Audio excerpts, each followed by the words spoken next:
मजीद जंगबंदी के लिए इजरायल ने मुज़ाकरातकारों को कतर भेजा है। सीज फायर के तहत हमास ने 3 बंधकों को रिहा किया। इजरायल ने 83 फिलिस्तीनी कैदियों को रिहा किया है। इजरायल में बंधकों के रिश्तेदारों ने किया एहतजाज। बाकी यरगमालियों को फौरी तौर पर रिहा कराने की भी मांग रखी गई है। तो सीज फायर के तहत हमास ने 3 बंधकों को इस बीच रिहा कर दिया है। आपको बताते चले कि इस बीच लगातार बातचीत का दौर भी देखने को मिल रहा है। मजीद जंगबंदी के लिए इजरायल ने मुज़ाकरातकारों को कतर भेजा है। सीज फायर के तहत हमास ने 3 बंधकों को रिहा भी किया। इजरायल ने 183 फिलिस्तीनी कैदियों को रिहा किया है। इजरायल में बंधकों के रिश्तेदारों ने एहतजाज किया। लगातार विरोध जो है वो किया जा रहा है। बाकी यरगमालियों को फौरी तौर पर रिहा कराने की भी मांग रखी गई है। तो इजरायल ने अपने मुज़ाकरातकारों को हमास के साथ जंगबंदी पर चर्चा करने के लिए कतर लौटने का हुक्म दिया है। हमास ने सीज फायर के तहत 491 दिनों की कैद के बाद 3 और इजरायली बंधकों को रिहा कर दिया। हमास ने शनिवार को मानवीय सहायता संगठन रेड क्रॉस को लगभग 500 दिनों की कैद के बाद इजरायली बंधकों को रिहा कर दिया है।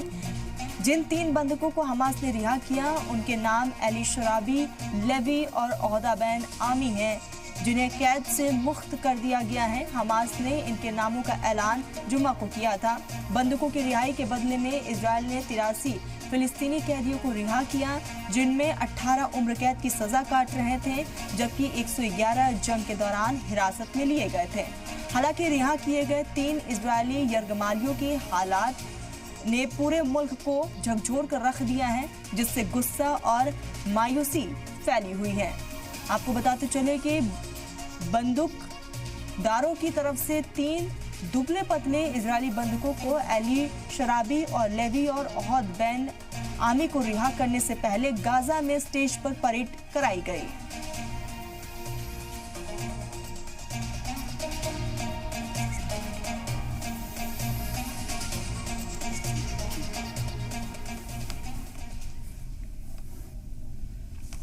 तो खबरों में आगे बढ़ते हैं और आपको बता दें कि लगातार हालात जो है वो बद से बदतर होते जा रहे हैं और ऐसे में कई ऐसे इजरायल और फिलिस्तीन के पास जो हालात पैदा हुए हैं उससे मुश्किलें और भी ज्यादा बढ़ती हुई नजर आ रही हैं।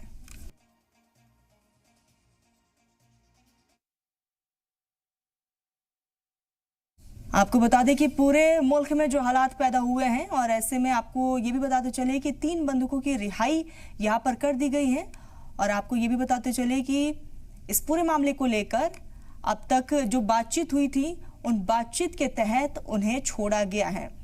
तो रेड क्रॉस को सौंप दिया गया है और फिर मेडिकल जांच के लिए सीमा के पास एक सुविधा केंद्र में ले जाया गया और उनके परिवार वालों से मिलवाया भी गया। 3 बंधकों का इलाज करने वाले अस्पताल ने कहा है कि लेवी और शारबी की हालत जो है वो खराब है, जबकि बैन एमी की हालत गंभीर बनी हुई है।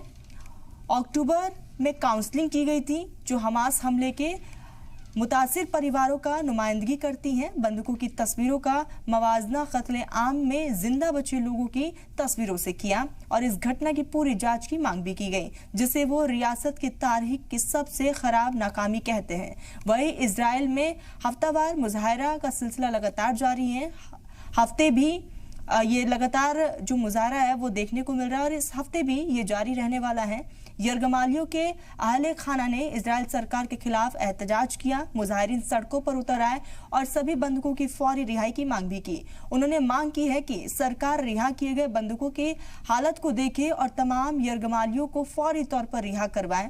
वही दूसरी तरफ इजरायली वजीर आजम बेंजामिन नेतन्याहू ने बंधकों को यहाँ पर उनकी वापसी का इस्तकबाल भी किया है, लेकिन उन्होंने इसे चौंकाने वाली तस्वीर बताते हुए इसकी मजम्मत भी की और कहा कि वो बिना जवाब के नहीं रहने वाले। नेतन्याहू ने मुज़ाकरातकारों को जंगबंदी समझौते पर चर्चा करने के लिए कतर लौटने का हुक्म दे दिया है।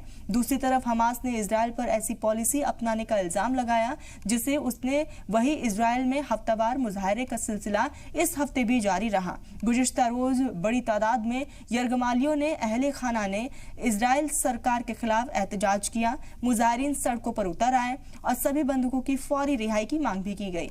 उन्होंने मांग की है कि सरकार रिहा किए गए बंधकों बंधकों की हालत को देखे और तमाम यरगमालियों को फौरी तौर पर रिहा करवाए। वहीं दूसरी तरफ इजरायली वजीर आजम बेंजामिन नेतन्याहू ने बंधकों की वापसी का इस्तकबाल किया है, लेकिन उन्होंने इसे चौंकाने वाली तस्वीर बताते हुए इसकी मजम्मत भी की है और कहा है कि वो बिना जवाब के नहीं रुकेंगे। नेतन्याहू ने मुज़ाकरातकारों को जंगबंदी समझौते पर चर्चा करने के लिए कतर लौटने का हुक्म दे दिया है, तो वहीं दूसरी तरफ इनकी कई पॉलिसीज को लेकर बातचीत भी की गई।